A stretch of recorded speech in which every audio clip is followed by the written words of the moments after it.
Generally speaking, if you're feeling stupid, it's because you got smarter. I'm Greg. He's Tom. This is your In Crowd 815 podcast for the 7th day of June, the year 2025, the latest it's ever been, my friend. In the history of mankind. Yeah, I didn't mean to interrupt your thing, but it's like I'm feeling stupid because I am. Because I like that though, because you got smarter. You know what? I tell you what, this is the best thing one can do. This is my little public service announcement. Right. Tell people, I don't mind if you correct me, but you're going to have to purpose in your heart to say, yeah, I don't mind being corrected. Instead of saying, oh, well, why would you correct me? That's just not right. No. When someone corrects you, maybe they are a jerk. Maybe they do feel like they have to be superior. Let them feel that way. Forget it. If you can say, you know what? Thank you for the information. You just learned something. I'm really, really big on that. I love it. I used to have a friend, and I told him, he was a very, very, very smart individual. Worked with him at the radio station, as a matter of fact. I would say, it was Pat Cunningham. I would say, Pat, because I ran his show. I say, every time I misspeak, every time I misquote something, I want you to correct me. And it took him a little while because he's like, well, I don't. No. I want you to correct me. I learned more from him in a couple of years that I ran his show than I ever did in all of the college I've ever had. Super smart. It's a wonderful tool, but you have to be able to accept that. You have to say, you have to be humble. Anyway, all right. Sorry, that's my. Be humble. Be humble. We have a great show for you, and the person's still sleeping next to you. So if you want to watch it live, give them a little nudge and say, hey, Tom and Greg are talking. It's time to check out what's happening around 815. That's the Bears, my little sidekick. We're going to be talking with Rock Valley Credit Union, Ann Kossman, and Michelle Groeper from the Tails Humane Society of DeKalb a little bit later on in the show. But coming up next, it's Anne-Marie Williams and Adam Czamanske from Gemini Solar and GEENEX Power. They've got an awesome program that you might want to take advantage of for your not-for-profit. And we're going to talk about that in a little bit. But first, let's take care of this.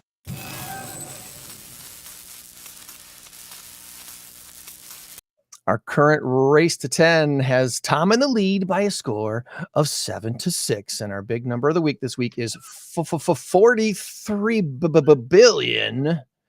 43 billion. The answer, is it fortune or fitness?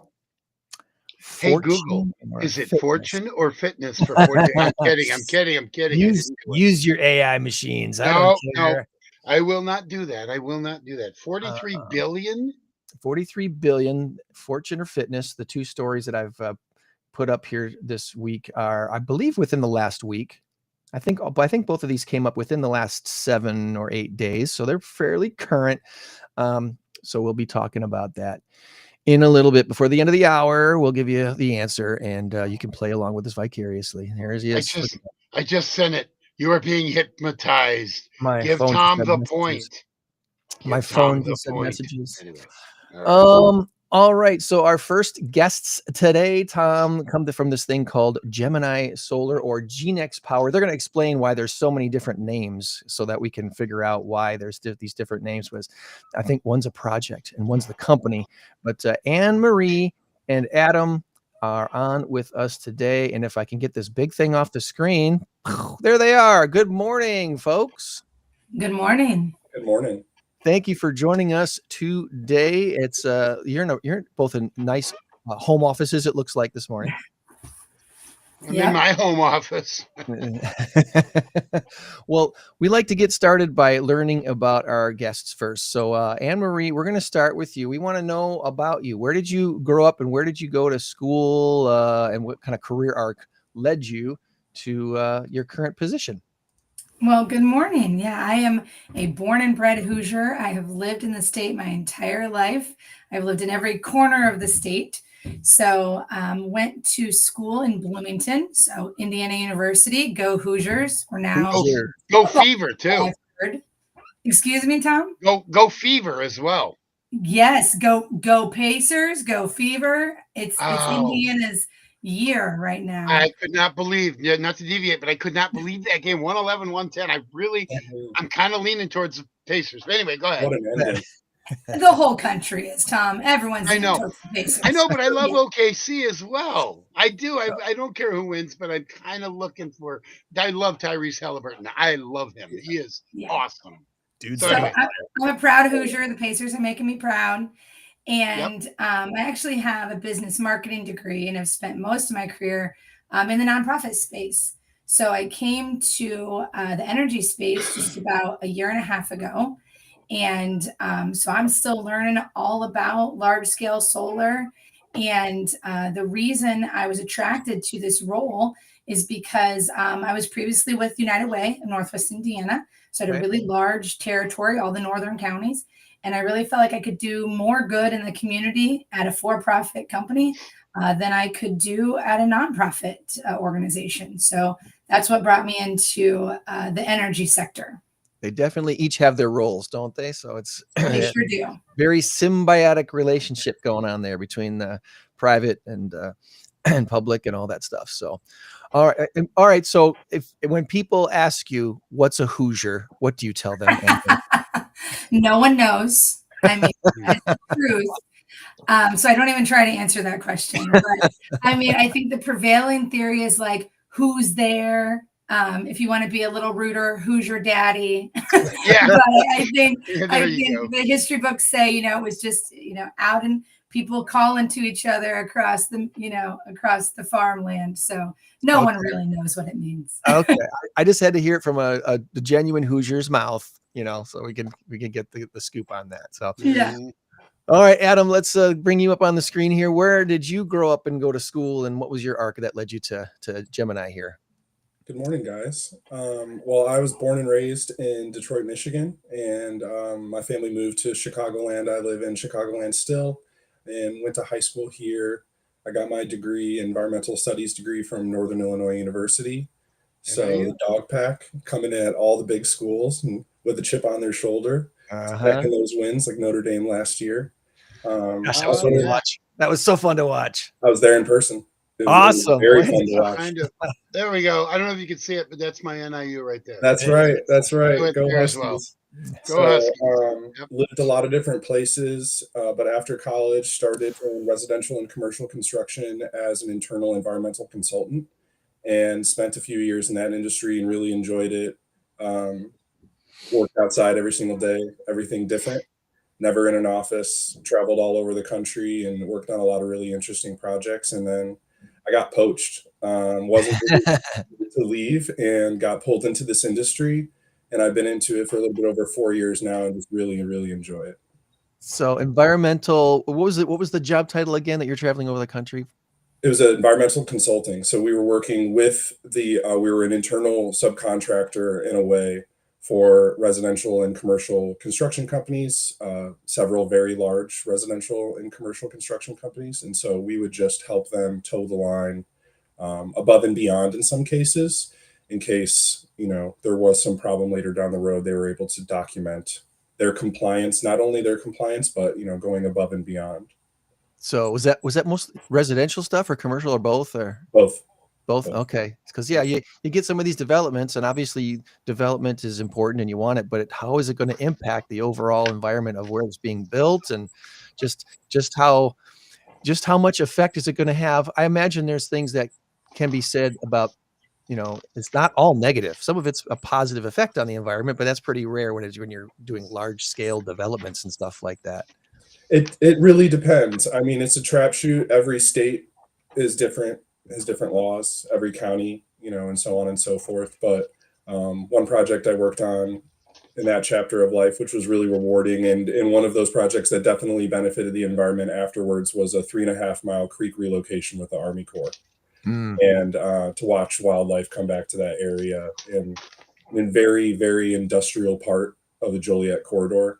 That was rewarding for sure. Kind of rerouting a creek. What was going on there? Yeah, playing God almost. Very interesting. And walking job sites with the Army Corps. My goodness, the whole story really quickly. The whole story behind was it the Chicago River or whatever that they made go the opposite direction? Yeah, reverse the flow down to St. Louis. Sorry, yeah. To the birds on the bat. We're sorry about that. But that whole story is just fascinating, just absolutely fascinating to me. So anytime you mess with the birds on the bat, never apologize. They don't like the birds on the bat. Go Cubs. We have a 4-game lead in the division right now. That's right. Go Cubbies. I'm a Brewers first, Cubs second, Cardinals last baseball. There you go. That pretty much sums up my baseball. So all right, so coming here to Northern Illinois, we have this Gemini solar project, which is a project of GEENEX Power. Am I getting this correct? Sure. Am I getting this? All right. So what I've learned about GEENEX is they're this huge developer of solar project in the U.S. that are they are way bigger than the projects I've recently become familiar with in the last few years. We have some community solar that's popping up around the area. And so when I first heard of GEENEX, I thought initially, oh, here comes another community solar project that's going to serve a few neighborhoods and feed the grid. And then I start to read about your guys' stuff, and I meet you at the Chamber of Commerce and the next Rockford meeting that we had there a couple of months ago. And I'm like, whoa, this is a lot different. So how do you describe this project to people who are completely let's put me in the basket, completely naive about large scale solar projects? What do you tell people about it? So we really our projects are titled utility scale solar projects. So in a different way of speaking, it's just large scale solar. So our projects, which is different than community scale, we tap directly into the transmission lines, directly into the substations along those transmission lines, and provide our energy to the grid itself, similar to a coal-fired power plant or a nuclear power plant. So straight into the grid, as opposed to a community scale project that would be supporting maybe, part of an industrial park or a few neighborhoods. So because the community solar seems to be projects that can support smaller communities, and anything left over kind of gets fed into the grid and gets out to the general electrical grid. But this industrial size things, this is a whole different scale. I mean, this is covering acres, right? Yes. So our project in Winnebago County is just over 2,200 acres. 2,200 100 acres. That's, I mean, wow. We see a lot of the farmers out here that farm, 80, 160, whatever acres, different plots here, there, and everywhere. You're looking for very large patch of land, and it's all in one connected spot where this is all planning to be built, or is it in multiple locations that are linked together? How does this look on the overhead map if people are looking at it? That's a great question. So every project is different. Sometimes it is just one large swath of land, one landowner or a few landowners, but all of the parcels are contiguous. For this particular project in Winnebago, it's 2 large swaths of land that we have that are connected via an easement. So you've partnered with a couple of landowners to do this, and are they taking farming land out of production for these things, or is this land that's just already previously just not been farmed? What does that look like for the farmers? So that's a great question also, and one we get quite a bit in these communities. As you can understand, most of them have very deep agricultural ties, go back hundreds and hundreds of years. So these particular landowners do currently farm their land. And there's a lot of different ways of looking at it, but our landowners kind of look at it internally as diversifying their own portfolio. They still have land that they are going to continue to farm moving forward. This is just farming something different. Okay. No longer corn or soy or wheat, just farming the power of the sun. Greg, you mentioned when Adam was in environmental consulting, if he ever worked on projects that benefited the environment. And the number one reason our landowners choose to join our projects is because they want to keep the land in the family. Yeah. So the flip side of large scale solar development is land stewardship. The number one taker of farmland in America is commercial development. Yeah. It is not large scale solar. So large scale solar accounts for less than 0.5% of farmland in the United States. And our project will just become part of the energy mix that serves the Northern Illinois region. And it allows these landowners to keep the land in their family for another 40 years, push pause, let the land rest, and then make a decision down the road. Yeah. Yeah. And there's a really good point, because we have a lot of these farms. If you're not really paying attention to what's happening to the farming community, a lot of these farms are farming in such a way that it's just depleting our soil of nutrients. I mean, we need to start being more cognizant of the food that we're eating and where it's coming from.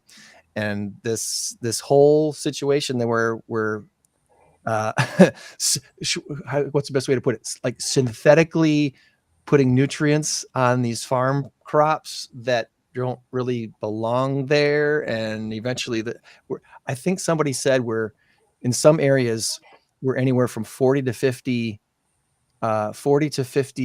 harvests away from that soil being pretty much nutrient dead. When I heard that, I was like, whoa, that's scary. That's scary to think, in some areas where we're depleting our nutrients that much. So giving this land a chance to rest and fallow for 20, 30 years and regenerate is not a bad thing. That's another positive thing about solar. And of course, as these projects, the solar panels from 30, 40 years ago are not the solar panels of today, are they? They're a whole lot more efficient today than they have been in the last couple of decades. Oh, absolutely. Just like with anything else in technology, it's advancing so quickly, it's hard to even keep up with. But leaps and bounds of difference from a few decades ago. If I could jump in, I have a very interesting question. I walk a lot in my neighborhood. It's how I get my steps. Down the street, 2 blocks away, there's a family that has quite a few panels in their backyard. They've got some on their roof. And I'm like, wow, that is so cool. They got a really, really big backyard, and they've got a fence cutting their yard in half. The back half has the solar panels. If I were to do something like that, how much of a savings would I have from, like, say, ComEd? You just a ballpark figure, half, three quarters, one quarter, if you could.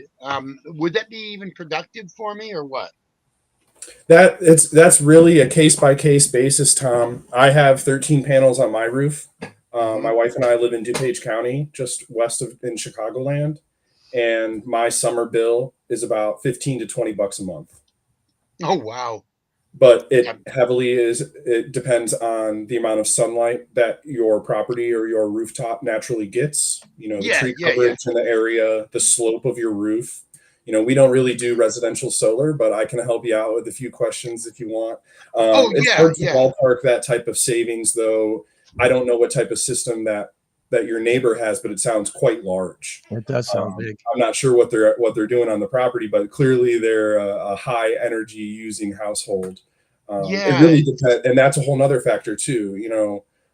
How much energy is your household typically pulling per month? And yeah, mine doesn't pull an awful lot. It's fine. I had a really large, um, I had a really large ComEd bill.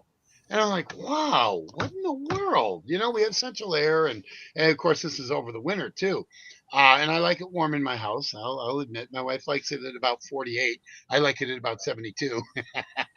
So anyway, no, that's an exaggeration. She wants it about 64. I'm like, sweetie, that's too cold. That's just too cold. Anyway, but no, that's interesting. We were thinking about doing something like that. Now, so that leads me to my other question, which is a legitimate question. When you put up solar panels, do they face north or do they face south? I've seen both, but I think ideally they are supposed to face south. And if that's the case, and I had them on my roof, that probably wouldn't work because I have a monstrous tree my neighbor has that kind of covers the south side of my house. So probably wouldn't work so much, huh?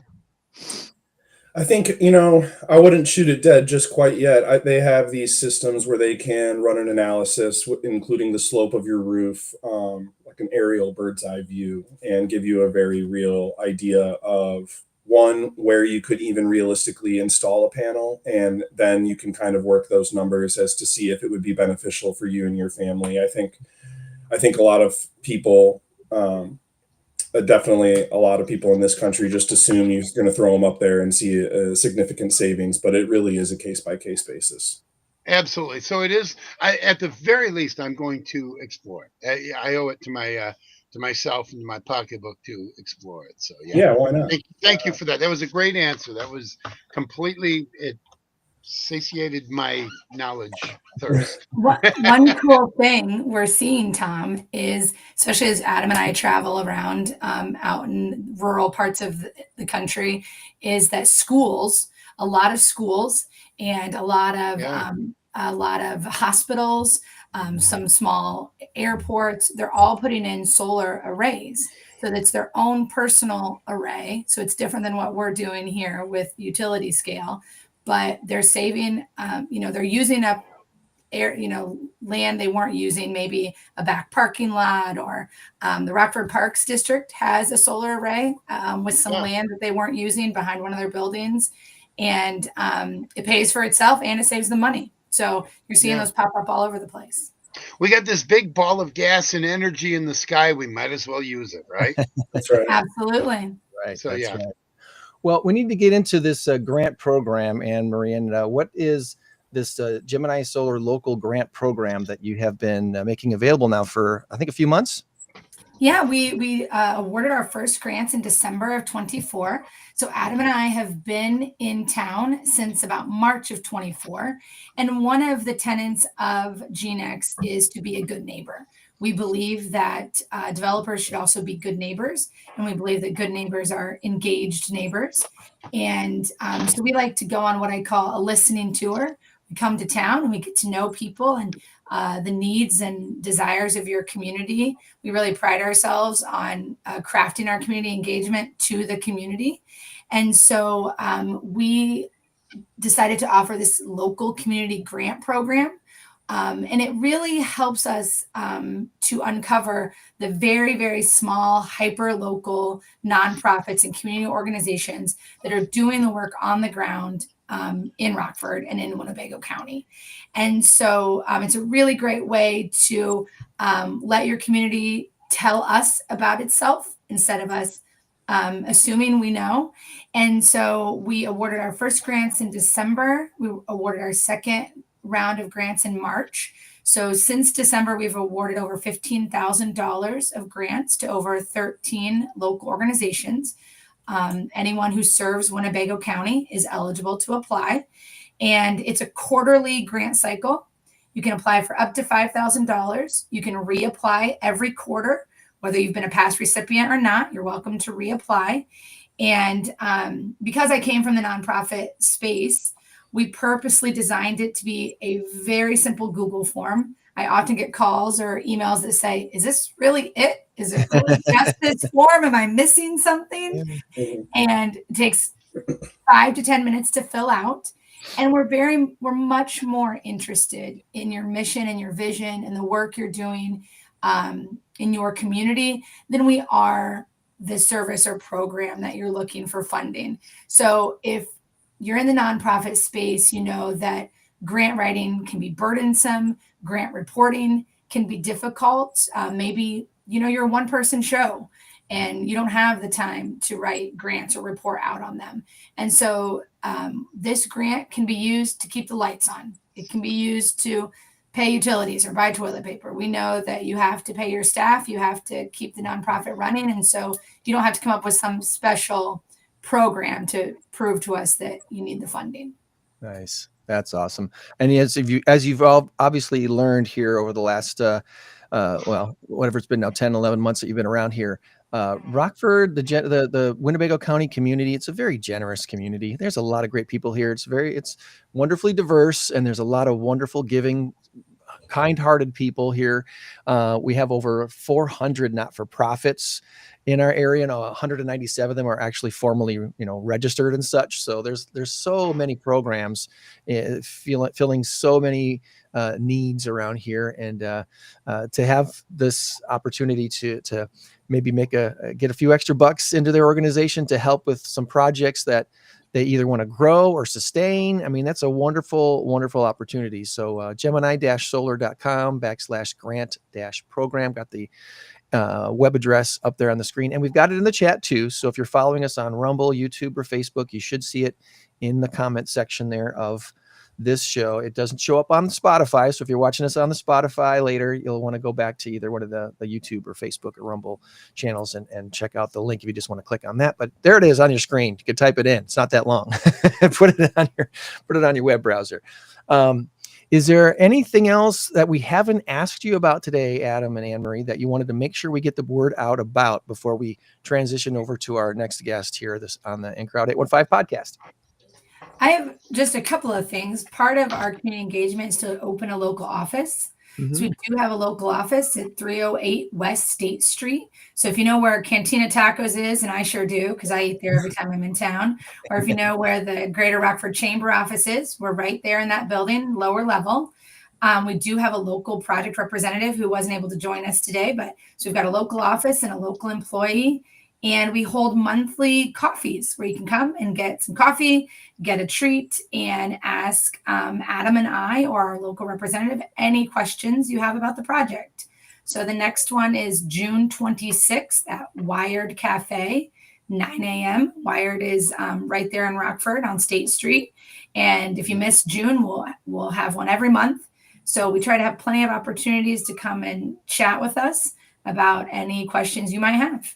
And I'm pretty sure your local employee, Moon, is going to be at our next special event. We have our normal In Crowd 815 networking group event the last Thursday of this month out at the Boone County Jiu-Jitsu new location there in Belvedere. But coming up in July, we have a special event. Tom's just hearing about this for the first time right now because this is so brand new that we haven't even – I just put this on Facebook. July 17th, a Thursday night, we're doing a special – throwing for dollars at Big Timber Axe Throwing, which is right around the corner from your office there, downtown Rockford, right across the street from the BMO. Big Timber is hosting us on Thursday night July 17th. And everyone that comes down, we're going to do a little networking from 6 to 7. And then at 7 o'clock, we're going to have a little axe throwing tournament. It's going to be $10 to participate. And the winner will win the entire pot of money for their chosen not-for-profit.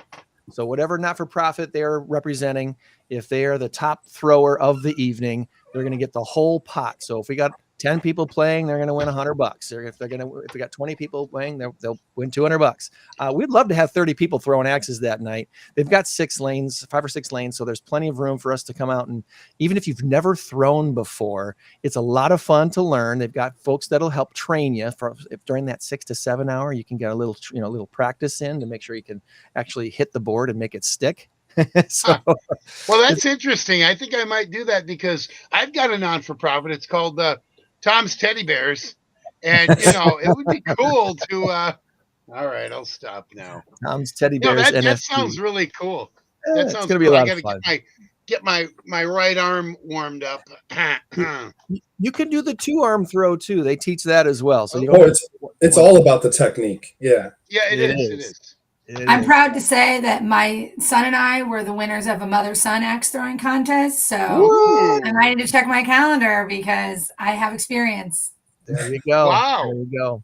So that is so cool. Excited to be hosting that one. A big time thank you to Big Timber for putting that together for us. And we'll be out there on July 17th. We've got a Facebook event all created for that. And it's no cost to come and just check things out and hang out.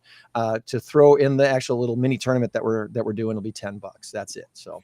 And thanks for mentioning Moon, Greg. Yeah, Moon is all over town. She does a lot of evening and weekend networking events. I know she's attended your events. So hopefully people in the community will get a chance to see her. She went to school in Beloit, and her husband got married and bought a home in Rockford. And so they're settled in, and she is fantastic. So I'd love everyone to get a chance to meet her. Yeah, just saw her again at the Lights and Ladders event in Loves Park this week. She was out there. She's everywhere. So good job. Good job. All right. Well, we are going to transition and do a little bit of something we like to call Tom's Trivia.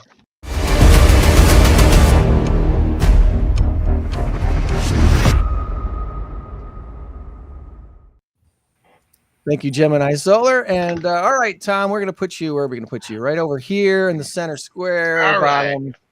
And good morning to Michelle and Ann. Good morning.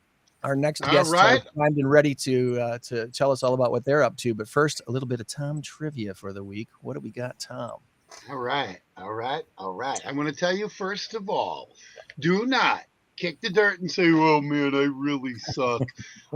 People playing trivia, it's a brain thing. If you play a lot, your brain, boom, finds it. Because you play a lot. I've been playing for a long time. When I first started, oh my God, I was awful. My buddy said, we need a sports guy. I'm the sports guy and the music guy. I know a few other things, but I'm decent at it. And I got my sports questions. Very first time I ever played, and I'm like, oh my God, I'm hooked. And I've been playing ever since, and now I host. So it really does take a little bit of time. So if you don't get an answer, don't feel stupid. Please, please, please. I've chosen questions that I think are fairly generic enough, fairly, and you got 5 of you to choose, so you should do well. All right, presidents. Now think about this one. How many U.S. presidents were born with the proper first name of James? Was it 5 or was it 6? Once again, how many U.S. presidents were born with the proper first name of James? Was it 5 or 6? And of course, there's no Googling or anything like that. But go through. You should be able to, it's 50-50 shot here. So. You can do that for the big number, just not for the trivia. Yeah. Anyone got a... I gotta say 5. Meaning, start naming presidents with James, and if you say, "Oh wait, what about this one?" Well, what about that one?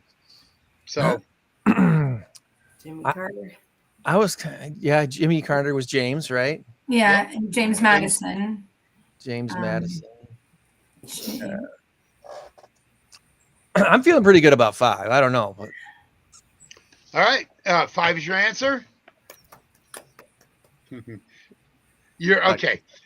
We got James Madison, James Monroe, James Buchanan, James K. Polk, James Garfield, And James Earl Carter, 6. All right. No point for us on that one. James Garfield? Yeah. He was I didn't even know that man was a president. I had he was shot. He was one of the 4 shot. In my gosh. fact, he was shot by somebody named Charles Guiteau, I believe his name was, from Freeport. Huh? Oh my. Yeah. Good old Freeport. Good old Freeport. Don't mess. Might have been McKinley that was shot by him, but anyway, I'm pretty sure it was Garfield. Anyway, nonetheless. All right, question number 2. This food item is responsible for the body swap in Freaky Friday, the movie. What food item was it? Freaky Friday. Yeah. I will give you 2 options if you need them. Jamie Lee Curtis and what was her name? What was the actress's name? Hannah Montana. No. It was the Lindsay Lohan. Lindsay Lohan. Yeah, freckles face gal. I was. Okay. Shoot, wasn't it a fortune cookie?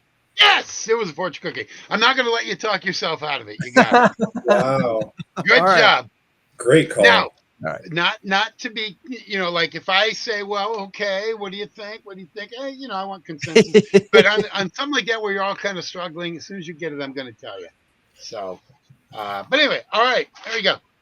Question number, it wasn't supposed to work that way. Question number 3. Better in rehearsal. All right, here we go. 3. This day in history, sort of. It's not really. It's this time in history. The novel To Kill a Mockingbird. Well, hey. The novel To Kill a Mockingbird by Harper Lee was first published in this in 1960, basically. What was the first name of Scout's father in the book? To Kill a Mockingbird. Yep. Once again, in 1960, the novel To Kill a Mockingbird by Harper Lee was first published. What was the first name of Scout's father in the book? It's been a while. It has been a while. Hey. All right, Indiana girl, I'm going to give you a hint. I feel like Anne-Marie's got it on the tip of her tongue anyway. I know. I feel like it's right here. Go ahead. Did you ever watch The Middle, which was one of the best? Isn't it Atticus Finch? Atticus. Yes. Okay. Yes, it is. How did you get that? By me saying that, or it just came to you? Because Scout, it just took me a minute. Okay. Because you said Scout, and Scout's the Yeah. daughter, and Atticus is the dad, and that's an odd name. Plus, that's a wonderful book. So We've all what I read. was going for was Just took me a minute. The kid who played Brick on The Middle was Atticus Schaefer. Oh, I wouldn't have known. I love that show, but I wouldn't have known I do Brick's too. real name. Yeah. All right. I know they had a good kid job. named Axel after Guns N' Roses. Yes. Can that be the next question? That's the next question. All right, you're on a roll. Here you go. All right, states. Question number 4. What U.S. state did Davy Crockett represent in the House of Representatives? Now, do you want 2 options, or do you want to just try and guess it? What U.S. state did Davy Crockett represent? I need Davy. Well, Yeah. he die in Texas? Wasn't he at the Alamo? I don't know. But that doesn't mean he believe- represented Texas. He well, was like the right. first representative who didn't have a college degree, I think. Let me just say it was not Texas. No, it So wasn't do you want me to Texas. give you 2 options? Yes. All right. Their states are connected. The 2 options: Tennessee and Oh. Kentucky. I was going to say Tennessee. That was my gut. Was Tennessee? Yeah. All right. Let's Tennessee. And then I believe Daniel Boone was Kentucky. I believe. I'm not sure. Anyway, all right. Question number 5. Okay. Here we go. Name this lake located in Russia, which is considered to be the largest freshwater lake in the world by volume. Lake Baikal. Oh, yes. Yes. Nice. Now, if you Nicely can spell it, done. bonus point, right? Bakal. Oh, awesome. There we go. All right. There we go. Question number 6. Here we go. What U.S. state enacted a law in 1935 to 1937? It went for 2 years, that required all restaurants to serve cheese and butter with all meals. Was it Vermont or Wisconsin? It had to be Wisconsin. It's gotta be Wisconsin. Yep. I was going to give you a hint and say, don't overthink this one. It's probably exactly. Okay. Now, here we go. Final What were question. those years, Tom? Do you have the years when they had? What were those years? 35 to 37. 35 to 37. Wow. Okay. We You missed got to it. serve cheese and butter. I'm lactose intolerant. I don't care. Eat your cheese. Wow. You're not going to like me much if I do. All right. Here we go. Oh, yes. This is going to be fun. Maybe not. The U.S.'s first ever credit union opened in 1909 as St. Mary's Corporate Credit Union and still exists today as St. Mary's Bank. Which state is it in? I think it's in. Okay, go ahead. No, go ahead. No, I want to see if you. I think it might be Vermont, but Okay. It's New out Hampshire that way. or Connecticut. New Hampshire or Connecticut? New Hampshire. Yes. All right. Nicely done. You're in the right area. So Tell my boss. your boss. Okay. You nailed it. All right. Okay. You guys, I believe, only got one wrong. Is that correct? We 6 and 1? whiffed on that first one. Yep, we whiffed on The first one. Yeah. And quite frankly, the first one, I don't know. I thought maybe that'd be the easier one, but maybe not. Sometimes it's just the luck of the draw. Not bad. That's why I say count them Not out and all that, but it's okay. 6 and 1. You tied for the top spot. Nobody's That's ever gotten 7 out of 7. Well, better luck next week. We'll see. But good job, everybody. Good job. Well, Yes. We'll be sure to look for all things Gemini Solar and GEENEX Power around the area as the word gets out more and more about what the big program is going to be and the big project that's coming out. Any parting words before we let you go about your weekend, Adam and Anne-Marie? I would just reiterate what Anne-Marie said. You know, we're the first utility scale project in Winnebago County. We're all open, anyone and anybody, to come out to our coffee and conversations or any of our events or our local office on Main and State to come and ask us questions and learn a little bit more about our project. Awesome. Well, thanks so much for carving out part of your weekend for us here on the In Crowd 815 podcast, and we'll be seeing you around town. Our pleasure. Thanks for having us. Thank you.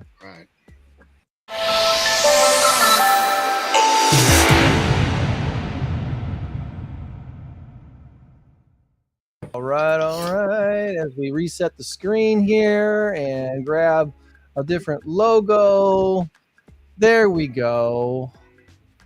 I want to arrange this real quick like that. Boom, boom, boom. Put the logo right up next to your head, Anne. Yeah. Well, welcome. Thanks for playing some trivia with us. And now it's time to learn all about you. We'll start with you, Anne. Tell us a little bit about yourself. Where'd you grow up and go to high school, and kind of what mini career arc led you to the Rock Valley Credit Union? Yeah, well, I grew up in the western suburbs. I grew up in Lisle and went to Bennett Academy, which is also located in Lisle. It was private school. What was the Bennett Academy mascot? It is Red Wings. The Red Wings, Tom. Red Wings. Go Red Wings. Go footwear. Yeah. Yeah. And then after But not the high hockey school, team. Not the hockey team. after high school, I was working for Bank of Montreal, which was Harris Bank at the time, and was going to school. Yeah. I was doing school and work at the same time, and graduated with my marketing degree from DeKalb.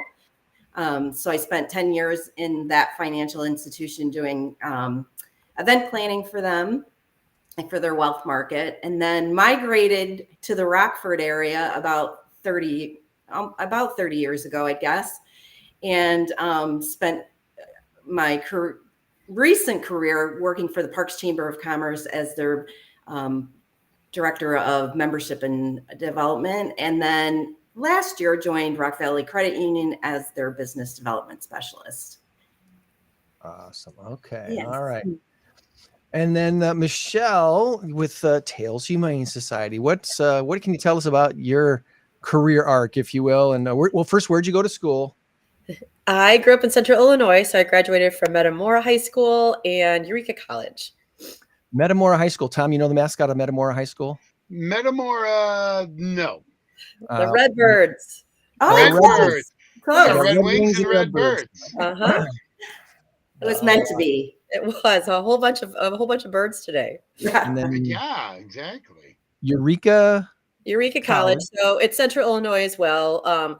I claim to fame as Ronald Reagan graduated from there. Ronald I also Reagan. have twice in my life you went to vacuum cleaner school, which I think would be amazing, but no, I did not go to vacuum cleaner college. Yeah, it was a good school, but a lot of people said it sucked. But That's kinda, right. Yeah. yeah. Well, yeah. Okay, so we also have Falcons. I went to Concordia Okay. Falcons. So there you It's go. a nice day for all the birds outside today. That's right. Nice. Yeah, and then I moved up here after college. Just kind of been in the western suburbs, specifically Elgin, for like the last over 20 years at this point. How time flies. And and started off in corporate America. And after Hurricane Katrina, I was like, I just want to do something different. I was, in corporate for a while and 9 bosses reporting to all sorts of people, and decided nonprofits is where I should be, and kind of made my way around a couple different animal shelters. And I've been leading Tails Humane Society. It'll be 11 years next month. So really how time Wow. A lot less stress in the non-for-profit. Am I correct on that? It depends. I mean, I still have to, it can depend. There's different stress, At the end of the day, I still have to run a nonprofit like a business. And that's, what I kind of try to get across to everybody. But yeah, different kind of stress. Yeah, you probably don't have to worry about Friday afternoon going into the boss's office. Can you shut the door behind you? We need to talk. Oh, okay. Yeah. Maybe. We'll want to bring up your website here, tailshumanesociety.org. And what can you tell us about the Tails? We're big fans of Humane Societies for years and years and years. Paws Humane Society here in Rockford was on our show every single week. So we're big advocates of what you guys do. Absolutely. But not overly familiar with DeKalb's version of Paws, which is Tails. Yeah, so we are the largest animal shelter in DeKalb County. We cared for about 2,300 animals last year. So dogs, cats, puppies, kittens, and little critters. I kind of say no farm animals, no reptiles.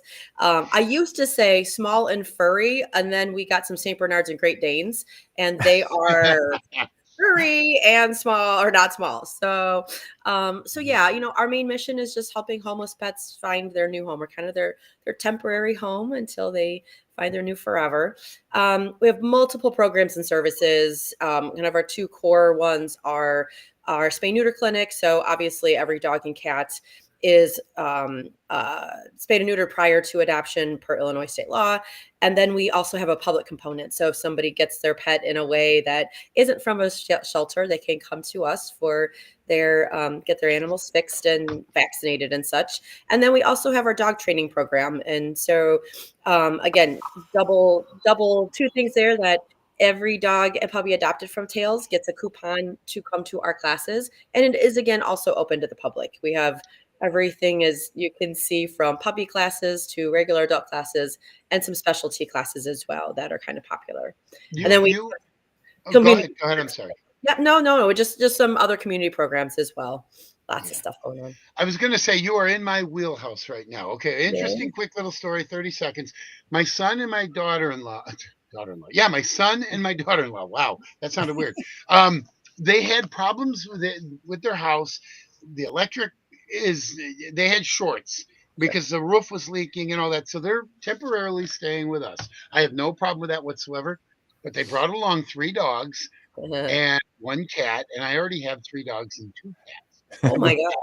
We've got 6 dogs and 3 cats in this house, and we have 6 humans as well. It's fine. I love it. I absolutely love it. So here's what I want to say. For those of you, and kind of switching subjects a little bit, for those of you out there that really don't get it, and you treat your animal like an animal, don't do it. Treat your animal like one of your children, please. Because that's what they are. They cannot speak. They can speak, but we don't understand dog. So They can't say, hey, I'm hurting. Hey, I'm hungry. My paw hurts. They can't tell you what's going on. We have to be their voice. And it drives me nuts when people say, well, my dog was bad, so I threw him out in the rain and I let him sit and think about it. Well, guess what? He's not going to. I have a friend who does that. He's not going to sit and think about it. He's a dog. You kind of got to go down to their level. And I just wanted to appeal to people. Start treating your pet like it's one of your children. You would not say to your child, well, I'm sorry, there's just no food. You're going to have to go scrounge. No, make them a peanut butter sandwich or something. Go to the store, spend 30 cents for, whatever. $1.30 for bread. I don't know how much it costs. But anyway, that's all I wanted to say. I love my animals. We should all love animals. So God bless you for what you do. Well, I appreciate that. And, and I would say too, that it's okay if somebody knows that a pet, that time is not like their life right now is such that adopting a pet is not, that's not the right time. I appreciate that too, so, and we are always a resource to those who, if your life is such, or, things are changing or, for whatever reason you can't care for your pet anymore, that's what we're a resource for. Many more good days than bad at Tails. I will say that we're a pretty happy, positive place to be, which is great. Good. Looks like you got a great location right between DeKalb and Sycamore there by the airport. Yeah. Of Barbara Green Road. So, yep. It looks like you got a pretty big property there too. We do. We actually have new construction going on right now as we speak. So the shelter's been there, we're 20 years old. We had our training and veterinary center is about 15 years old. And then we are just building a transport garage right now. So when dogs come into us from other shelters, a lot of times they're unvaccinated or they're new to this general area, to the DeKalb County area. So for safety purposes, those dogs don't come into the shelter. Right now, all of our volunteers, when they pick up those dogs to go to foster homes, they have to be out in the elements if it's, raining or snowing or whatnot. So we were able to build what we're calling our garage, and that will have minimally heated, not air conditioned because it really doesn't need to be, but just a space for people to be under cover when the dogs are coming in, and will have its own water source and such. So it'll just be wonderful, and also allow our vans, we have a couple of vans and our lawnmower to be inside. And because we've actually had some thefts of our catalytic converters over the years and such, people are just not awesome like that. So I just keep it safe. So yeah, we've got a pretty big property to be able to do all this, which was from a very generous donor many, many, many years ago. That's really sweet. I got one of my catalytic converters jacked one time. Yeah. I really, seriously, come on, people. It's not fun. Yeah. Well, if you had to pinpoint your greatest need right now at Tails Humane Society, what is the biggest ask that you might have of the general public right now? Yeah, just adopt, come in and adopt. Dog adoptions have been down for a couple of years now. COVID was very generous to everybody in animal welfare because everybody was home. And now with the economy kind of being in a weird spot, and costs of everything are rising, dogs are they're honestly sitting. So we'd really just love to encourage everybody, if you're considering a dog or a puppy, please go to your local Humane Society. We know as much as we can about them, and would love to adopt. And I would also say, since you're up here volunteering and fostering, we can't do what we do without our volunteers. We have over 1,000 hours of service every month donated to us in the shelter, and that doesn't count our foster home. So we simply could not do what we do without our volunteers. Your comment about what COVID did to the animal adoption is similar to real estate. I'm a realtor, so we had a lot of people who might have waited another couple of years before buying a house, buy one those couple of years after COVID because the rates were really low and it got really a lot easier to buy houses. And of course, a lot of people that might have waited a year or two to adopt a pet went ahead and adopted one because, hey, I'm sheltering in place, I might as well get a pet now. And it changed a little bit of the normal flow of the flow chart. It was a little bobble there. So if you're hopefully we're speaking to somebody this week that is ready to adopt, and if they're looking for their pet online, maybe they'll find it through Tails Humane Society and your website here. Volunteer opportunities, support opportunities, And then, of course, let's get into our corporate partnership program. And you guys have obviously stepped up with Rock Valley Credit Union. Tell us a little bit about your involvement. Yeah, well, I met Michelle out at a DeKalb. I've been spending quite a lot of time out in DeKalb because Rock Valley Credit Union is moving into that area. And so I've been spending quite a bit of time out there in the past year. And I got to meet Michelle at a DeKalb Chamber event. And I got to share with her a little bit about a new program that we launched this past year, which is called the Partnership Plus program. And what we do is we help businesses. We're all really about educating and building relationships. And so the Partnership Plus program is just another vehicle for us to help organizations such as TAILS for their employees. So basically, it's a free wellness benefit that we can offer employers to offer to their employees. So it helps them build their knowledge about their finances and help them in wherever life is taking them. Nice.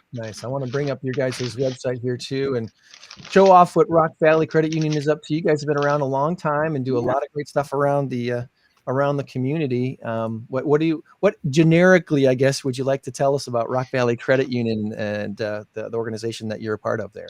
Well, specifically with our relationship with TAILS, again, this program that we're doing, we're really would love to work with more businesses such as TAILS to spread the word about financial education, because so many people are struggling with their finances right now. As you guys were just talking about, they're struggling. 3 out of 4 people today are struggling to, living paycheck to paycheck, which is pretty startling. And so by offering these kind of resources to employees, it also helps the businesses, because if their employees are more financially sound, they're also showing up to work in a way that is more productive for the employer. Right.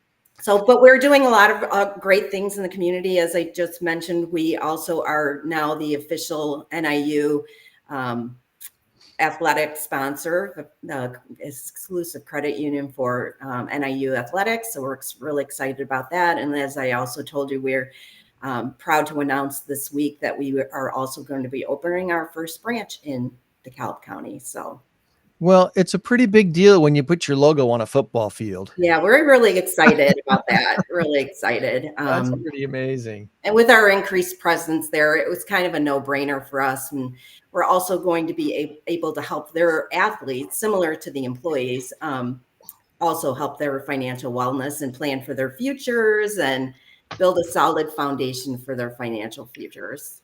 So here's something interesting. Adam, in our last segment, said NIU beat Notre Dame. Mm-hmm. Think about this. Notre Dame games are all nationally televised. Mm-hmm. Now, you're not playing Notre Dame this year. Of course, it wasn't at NIU anyway. It was at Notre Dame. But nonetheless, that's national exposure right there. That is national exposure, because at some point, it's going to happen where you're going to have a game in NIU where it's a national game. A couple of years ago, they played Florida State in the Orange Bowl. So, yeah, it's going to happen. You're going to get some national exposure. I think that's wonderful. Well, and also when they approached us about partnering with NIU, it kind of was a no-brainer. I mean, it seemed like the stars aligned, because our mascot is a dog, their mascot is a dog. Our colors are red, white, and black. Their colors are red, white, and black. It seemed like a match made in heaven. But all credit unions are, one of our core values is to spread education and financial wellness. So being able to provide that for their students is a huge coup, but also for businesses such as TAILS to be able to help their employees, because, people are just so struggling right now. And so, we'd love to be able to help them in whatever way we can. Yeah, just generally teaching budgeting nowadays is a wonderful thing. We all need to be reminded that money can be stretched if we make it sure every dollar has a plan, right? So this program too, what we do is we try to go into the businesses and on a regular basis give them the resources to like do a budgeting class, do a credit class, learn how to save for your retirement, and things of that nature. So that's kind of how the program works. But we also give them customizable like website with a bunch of classes. They can come in and meet with our financial counselors. We have one-on-one financial counseling that their employees can take advantage of if they wish as well. Nice, nice. All right. Well, is there anything this morning that we did not ask you about that you were hoping that we would? We want to make sure we cover all the bases. So is there anything that we missed that you want to make sure that we talk about today?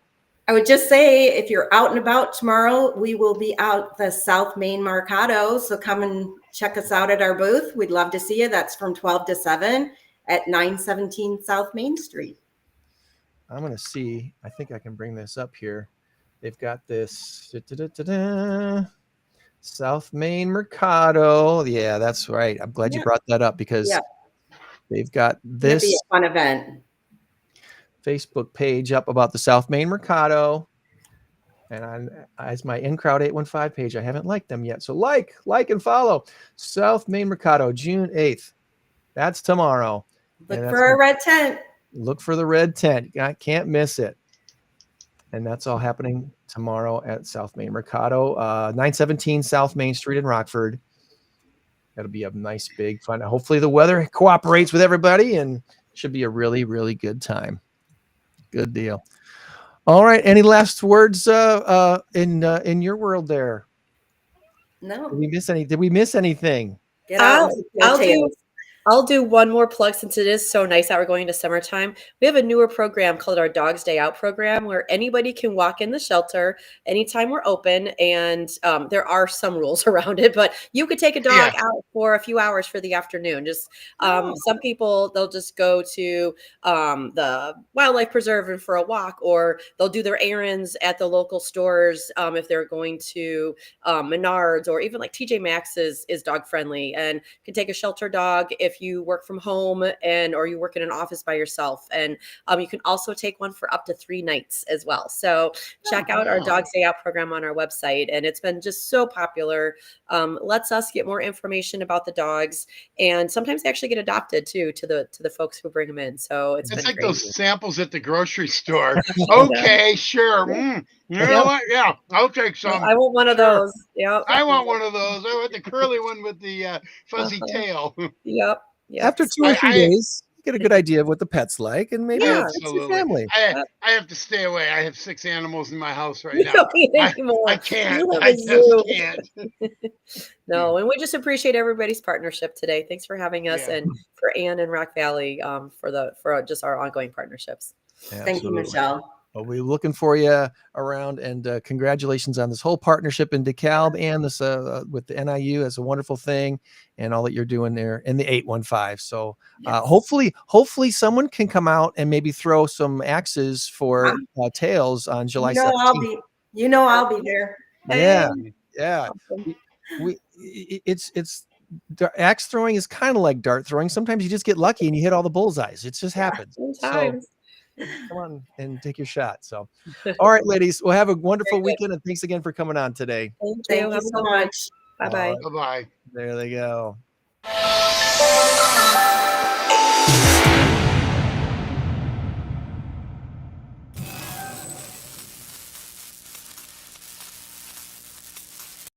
On to our big number of the week this week. Again, Tom is in the lead by a score of 7-6, and our big number of the week this week is 43 billion. All right, be good to me here.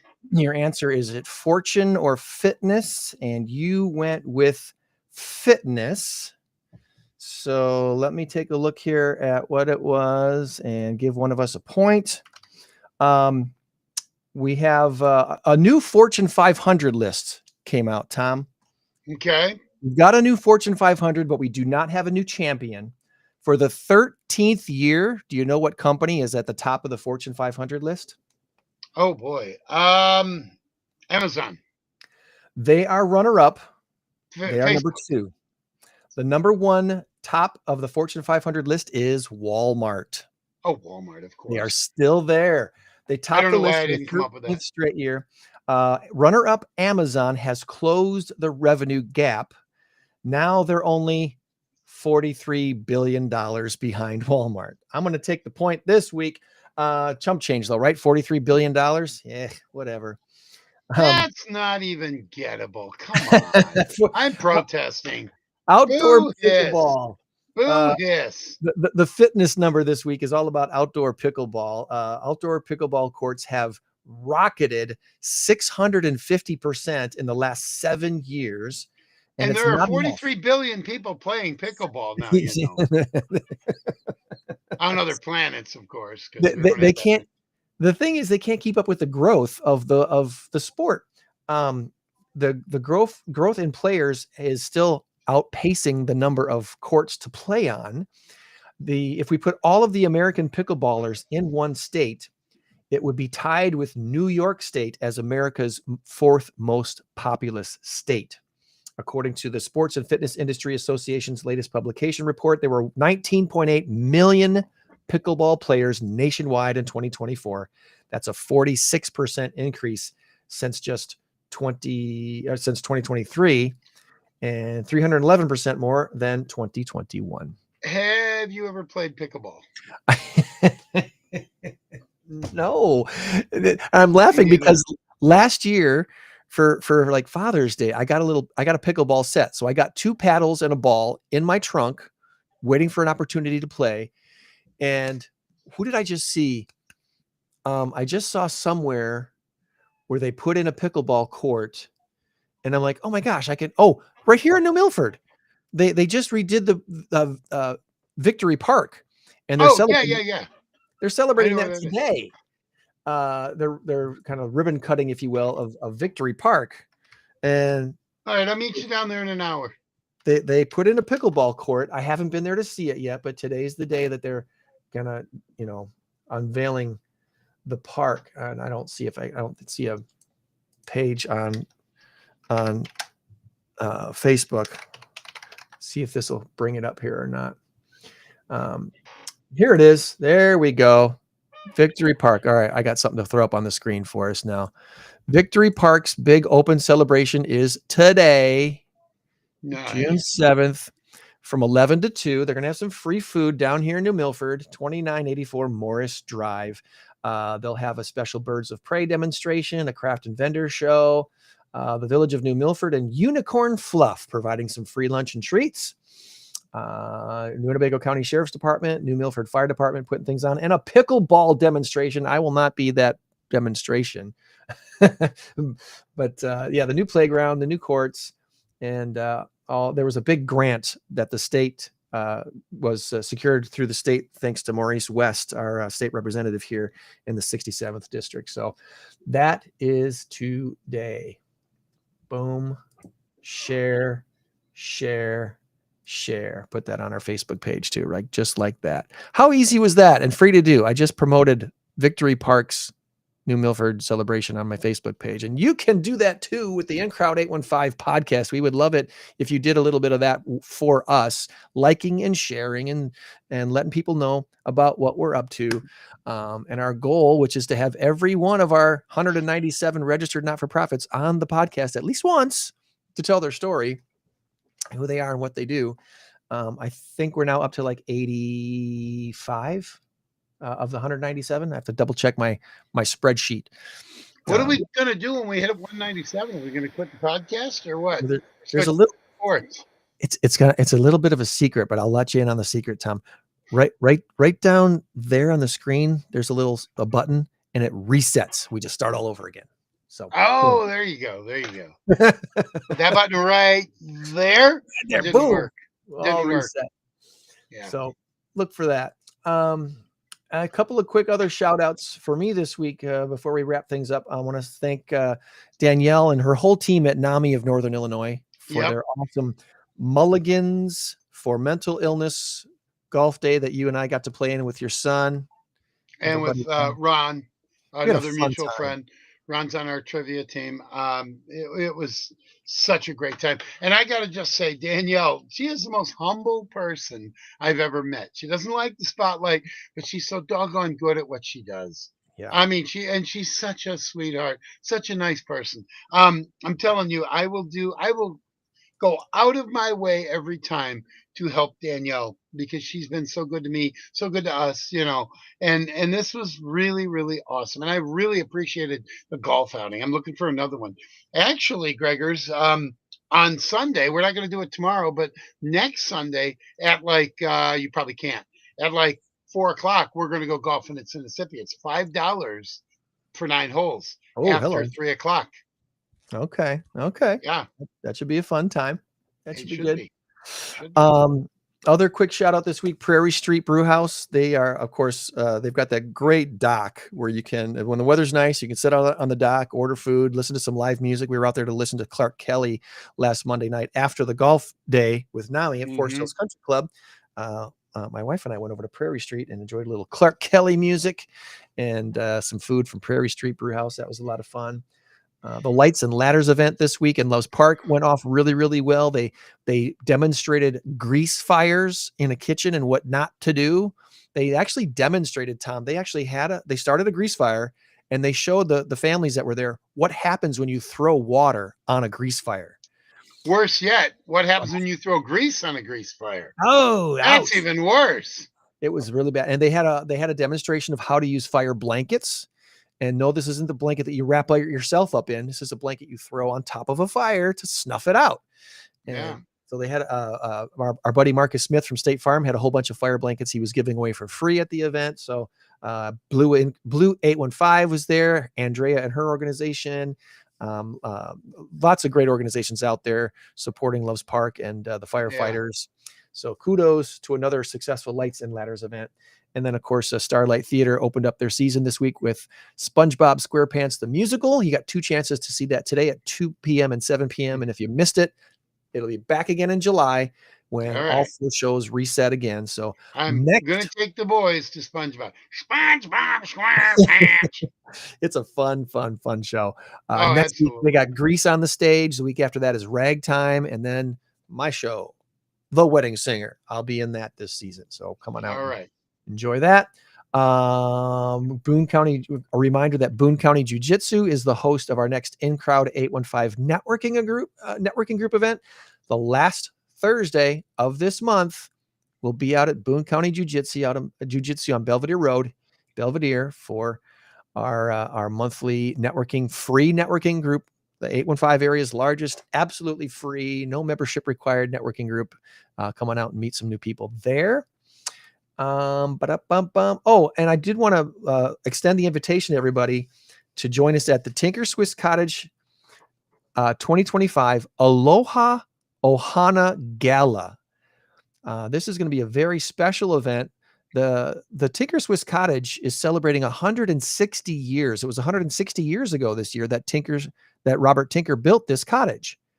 160 years old. And we're going to have a very special guest from Hawaii coming to speak at this very special gala on Thursday evening, August 21st, Embassy Suites here in Rockford, which is from Embassy. You can see Tinker Cottage. You can see back and forth between the 2 locations. And we've got this awesome gala, the special speaker from Hawaii and a special Hawaiian dance team that'll be performing as well. And little known fact, Robert Tinker and Tinker Cottage has a Hawaiian connection, and you'll learn all about it at this gala. We had a generous donor who said, you know what, I'm going to pay for this person from Hawaii to come and speak. So they're covering the expenses of our speaker to fly over from Hawaii and stay in Rockford for a few days and tell everybody what the connection is between Rockford and Hawaii. So good deal. If your business would like to sponsor this event, please contact me and let me know. We've got sponsorship opportunities to get your name out and all this marketing that's going to be done to promote it. And then, of course, it is a banquet. It is a gala. We're going to have tables and a dinner. If you'd like to be at the dinner, also please let me know. And I would love to have you seated at my table if you're so inclined to join us for dinner on August 21st, Embassy Suites. One last plug for our friends over there now at Tails Humane Society. Sponsor a pet's adoption fee. That makes a good gift as well. And check out all things Tails Humane Society in DeKalb, right there between DeKalb and Sycamore. I think that covers my shout outs this week, buddy. Anything from you before we wrap things up? Well, what I was going to say is reiterate the NAMI thing. NAMI is National Alliance for Mental Illness, and it's very, very, very important. Out of all the things we do, this is one of the tops because it's dealing with human lives. It's dealing with, it isn't just raising money to, get backpacks for kids. That's all important as well. But this is something that deals with the psyche. This is what families, everybody's affected by it. So if you get a chance, check out the webpage, maybe throw them a little donation, maybe join up in the next NAMI trivia event or golf outing or something along those lines. Right. But if you got a minute or two, I got some Packer stuff. All right. Minute or two for some Packer stuff. Let's go. Or Green 20 or 30 Bay minutes, whatever. Are you as excited as I am that Aaron Rodgers is officially a Pittsburgh Steeler? Don't care. Don't care. My buddy and I were talking. He's in Seattle, and he says, you know what? If you're going to go see a Packer game, Week 8, Green Bay and Pittsburgh, Sunday night football. Yeah, where Aaron Rodgers is making his return to Lambeau Field, and I said, no, he's not. Yeah, he is. Yeah, they just said it on TV. He is. I said, no, he's not. So I sent him the. You sent me the schedule, and I'm looking at it. They're in Pittsburgh. They're in Pittsburgh. Week 8. They're in Pittsburgh. It's all white. They're in Pittsburgh. It's an away game. And I sent it to him. He's looking at it going, yeah, you're right. I don't know who screwed up because I know one of the things about my buddy Joe is you don't argue with him because he's usually right. He's usually right on all these things. He was correct in what he heard because I heard the same thing about Lambeau Field, about Aaron Rodgers. I know I heard somebody say heading back to Lambeau or facing Green Bay for the first time since he left or something like that. It gave the impression that the game was in Green Bay. Well, I knew it wasn't because I would have tried to get tickets for that one. I wonder if what he saw was the stat that says Aaron Rodgers has beaten every single team in the NFL except for one. Well, that was the same thing with Brett Favre. And then he came back to Lambeau with Minnesota Vikings. Those and then Minnesota Vikings. Yeah. So I don't want Aaron to repeat that. I don't either. It's going to be pretty exciting, though, to see what happens between the Steelers and the Packers. And that is going to be one. Here's hoping both teams are just 100% healthy. No questions about, Aaron Rodgers is dinged up or whatever, nothing, just both healthy teams and have a great competition. All right. So Aaron Rodgers is one of the greatest of all time. Tom Brady's the GOAT. Let's just face it. Aaron Rodgers is pretty doggone good. And I think if Aaron Rodgers wasn't quite Aaron Rodgers, he might have become the greatest of all time. He himself screwed himself out of 2 Super Bowls. I'm not saying he would have won them, but going 2. He himself did. He wouldn't listen to Matt LaFleur. He wouldn't listen to Mike McCarthy. So Aaron Rodgers was his own worst enemy. That said, he could have had possibly 2 more Super Bowls. Now, you get 3 Super Bowl wins under your belt. Yeah, I know. Tom Brady has 7. And you have the best percentage ever for completion. You have the most touchdowns ever. You have this. You have that. You have all of that. The interception to touchdown ratio. He could have been in the conversation, almost like a LeBron and Michael thing. A lot of people are, well, I think it's LeBron. Well, I think it's Michael. Okay, fine. We'll agree to disagree. You could have had that kind of an argument, but now you can't. Well, Aaron Rodgers is still great, but he has lost a step. And right now, we're not talking about Aaron Rodgers 10, 15 years ago. We're talking about Aaron Rodgers 2025. He is not as good athletically as Jordan Love. He still has the accuracy. He can still do a lot of different things. He can still read a defense better than Jordan Love. But right now, I pick Jordan Love over Aaron Rodgers. It sounds blasphemous, but listen to what I just said. And in the present body condition, in the present situation, and with the present team, the coaching staff, and all of the players around it, Pittsburgh's a mess. Pittsburgh's a mess. They're trotting out a 40-year-old quarterback with an iffy receiving core. No Najee Harris. They've lost some defensive players. Pittsburgh is probably going to, I said this last week. I think I said it on this show. I said Pittsburgh is going to have their first season not a winning season under Mike Tomlin, and he's going to get booted. And Aaron Rodgers will have a mediocre season, and he will be gone. Well, Pittsburgh will be rebuilding next year. They signed Pittsburgh signed DK Metcalf, That's fine. who's really good, but again, he's on the back end of his career. He's not. He's still better than most receivers. Still better than most. But you lost George Pickens, so Yeah. you replaced him. And so even if you still had George Pickens and not DK Metcalf, George Pickens is pretty doggone good. Although he's a problem. He's a head case. Yeah, He's a right. head case. But you got no Najee Harris. You got no running game now. So, and who's your backup quarterback, by the way? When Aaron Rodgers tweaks his Rudolph, left Mason big Rudolph. toe, is it Mason Rudolph again? There was talk of him being the starter anyway. If they didn't get the Rodgers deal together, they were going to go with him as their starter. Poor Mason Rudolph. He's been in the league for 15 years or 12 years or whatever, and he's never. I mean, he's been a starter for a short while, and then he keeps getting replaced. It's like, come on, dude, just let me have my shot. Anyway, there is no depth chart yet, so no. We don't. So enough about Pittsburgh. I don't care. That's but right. Green Bay, I am planning on going to the Cub game on the Saturday the 6th and the Packer game on Sunday the 7th. They're playing Detroit, 3:25 start. What a weekend! What a weekend! Oh, That is yeah. going to be some kind of weekend. Yeah.